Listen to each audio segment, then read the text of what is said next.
Hey guys, so today I'm going to do a study on Genesis chapter 31, so let's get into it.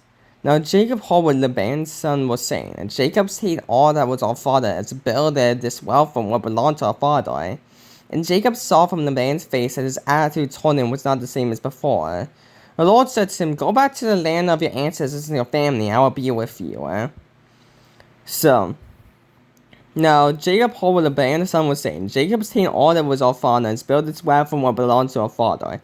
And Jacob saw that Laban's face said that his attitude toward him was not the same as before. The Lord said to him, "Go back to the land of your ancestors and to your family, and I will be with you." So Laban's sons were saying he's took all this wealth from our father because previously he said,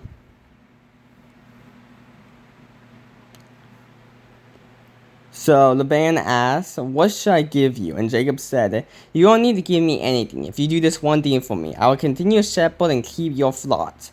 Let me go through all your sheep today and remove every sheep that's speckled or spotted, every dark-colored sheep among the lamb, and the spotted and speckled among the female goats. Such will be my ways. In the future, when you come to check on my wage, my honesty will testify for me. If I have any female goats that are not speckled, spotted, or any lambs that are not black, they will be considered stolen." And then Jacob then took a branch of fresh polar almond and plain wood and peeled the bark, exposing white strips on the branch.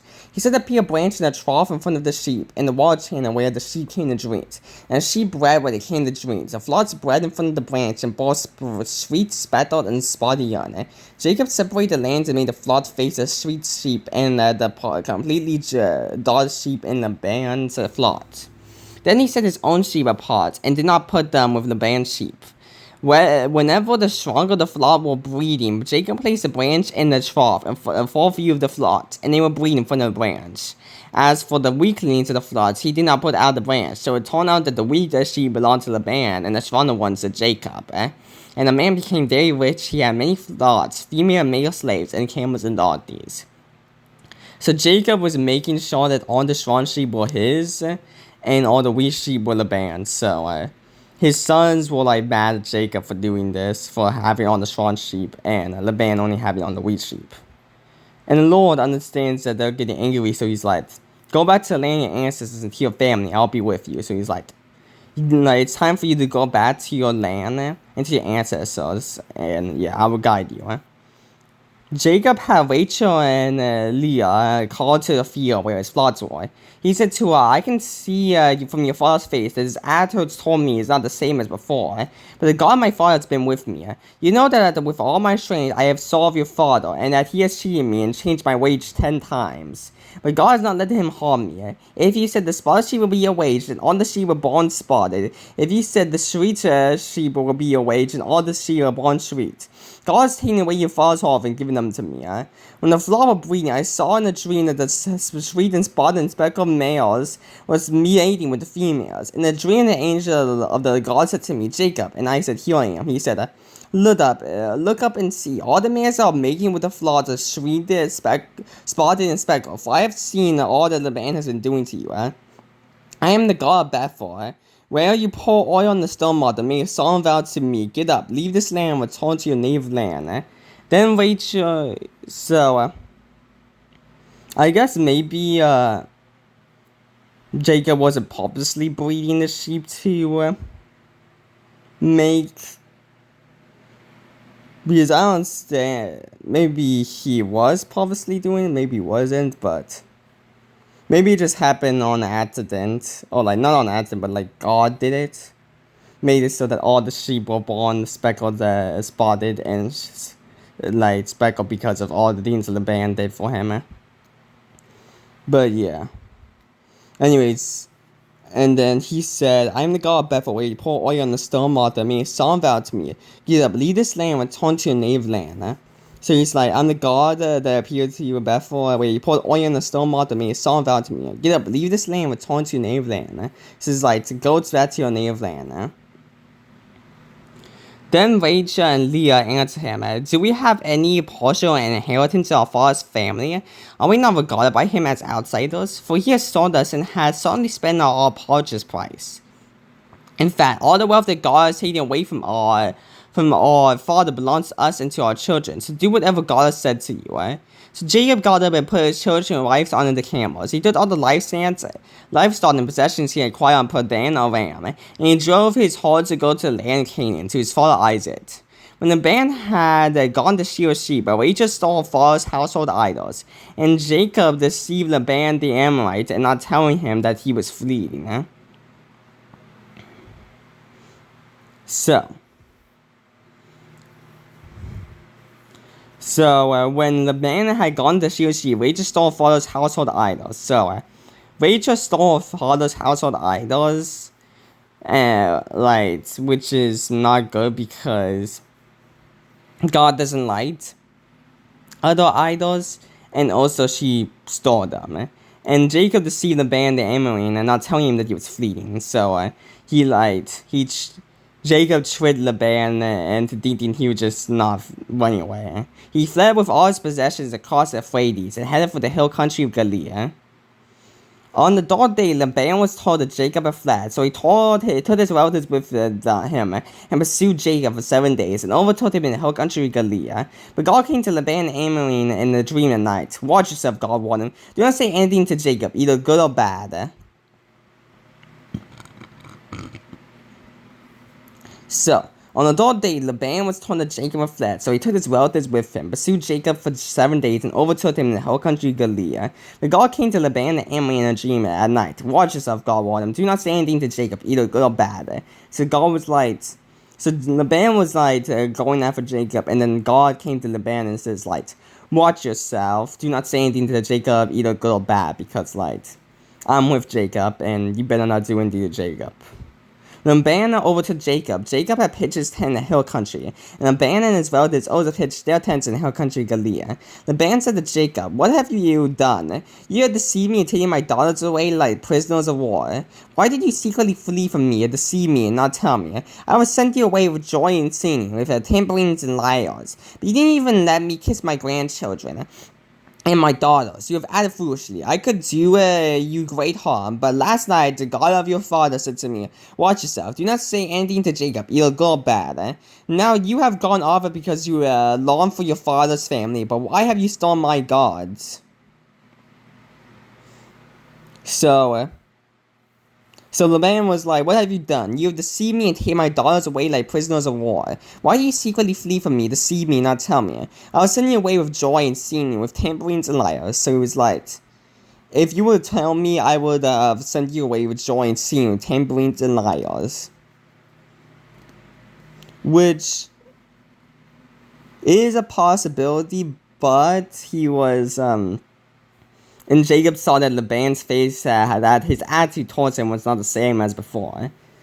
But I mean, he could still have sent him away with joy and singing, with tambourines and lyres. But you didn't even let me kiss my grandchildren and my daughters. You have acted foolishly. I could do you great harm, but last night the God of your father said to me, watch yourself. Do not say anything to Jacob, either good or bad. So it was like, I could do something bad to you, but the God of your father said to me, watch yourself. Do not say anything to Jacob, either good or bad. So he was like, I'm not going to do anything because God said not to do anything. Now you have gone out because you have longed for your father's family, but why have you stolen my gods? Jacob answered, I was afraid, for I thought you would take your daughters from me by force.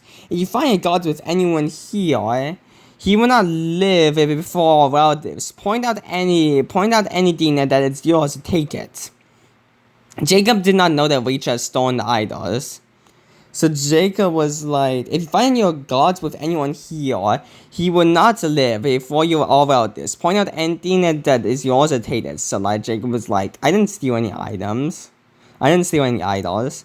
So Laban went into Jacob's tent, Leah's tent, and the tent of 2 concubines. But he found nothing. When he left Leah's tent, he went to Rachel's tent. Now Rachel had taken Laban's household idol, put them in the same saddle bag that they came on, and saddled them. Laban searched the whole tent but found nothing. She said to her father, do not be angry, my lord, that I cannot stand up.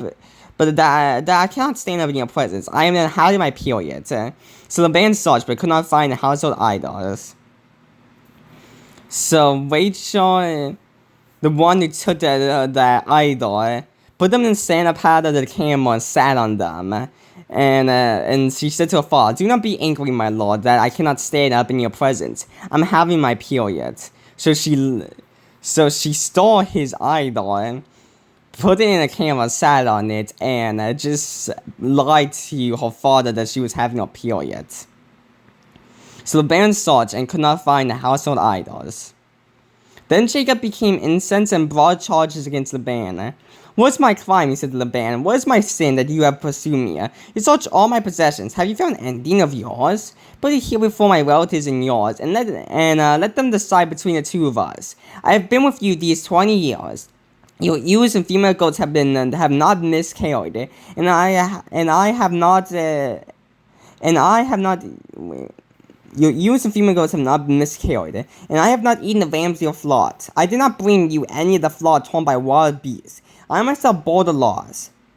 You demand payment from me for what I was stolen by day or night. There I was, the heat consumed me by day and the frost by night, and she fled from my eyes. For 20 years in your household I served you, 14 years for your 2 daughters and 6 for your flocks.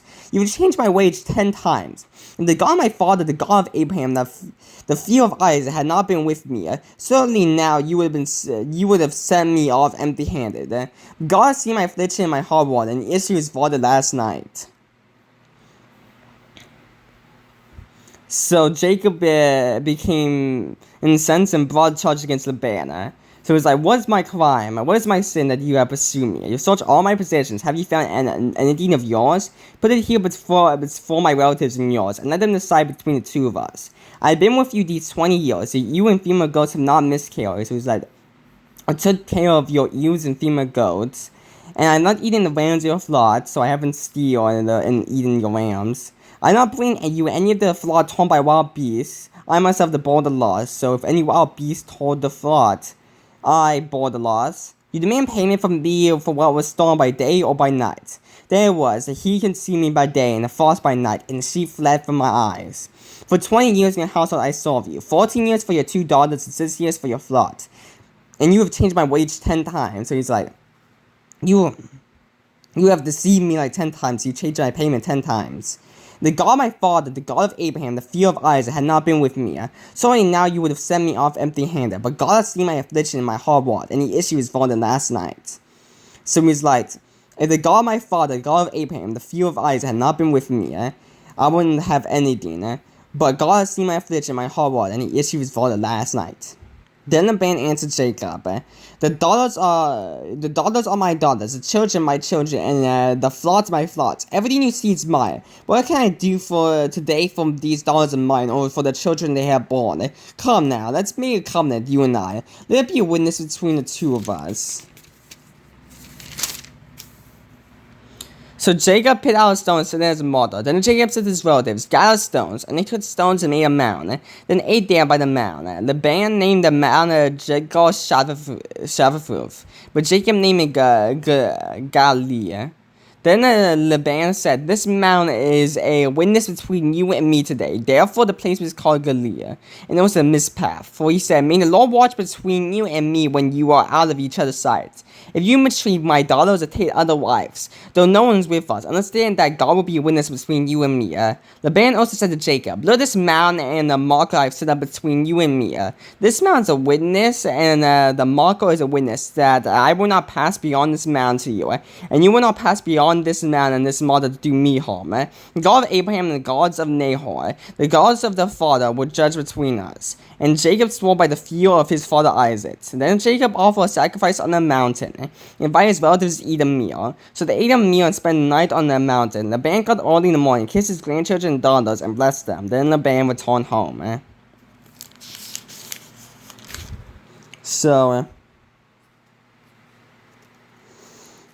Come now, let's make a covenant, you and I. Let us be witness between the two of us. So Jacob picked out a stone and set it as a model. Then Jacob said to his relatives, "Gather stones," and he took stones and made a mound. Then ate there by the mound. Laban named the mound Jacob Shavafuf, but Jacob named it Galilee. Then Laban said, "This mound is a witness between you and me today. Therefore the place was called Galilee." And also a misfit, for he said, "May the Lord watch between you and me when we are out of each other's sight.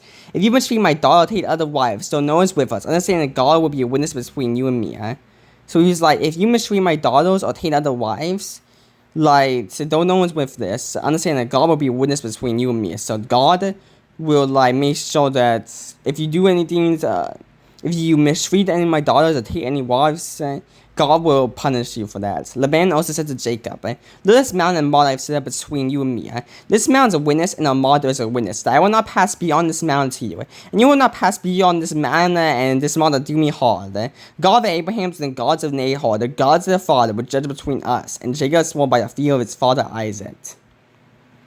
So he's like, this mountain, like, I will not pass it, and you will not pass it. And, like, the God of Abraham and the gods of Nahor will, like, judge between us. So, obviously, Laban doesn't recognize that the gods of Nahor are, like, non-existent, and they don't actually exist. It's only one true God, the God of Abraham. But he doesn't realize that. Then Jacob offered a sacrifice on the mountain, but his relatives eat a meal. So they ate a meal and spent the night on the mountain. Laban got up early in the morning, kissed his grandchildren and daughters, and blessed them. Then Laban was left to return home. But yeah, that is Genesis chapter 31, which has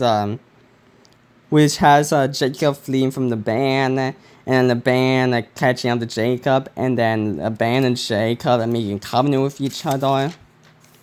And yeah. So if any experienced Christian sees this and I said something wrong, please correct me. And if you like this video, like it. And if you think I'm doing something good, subscribe.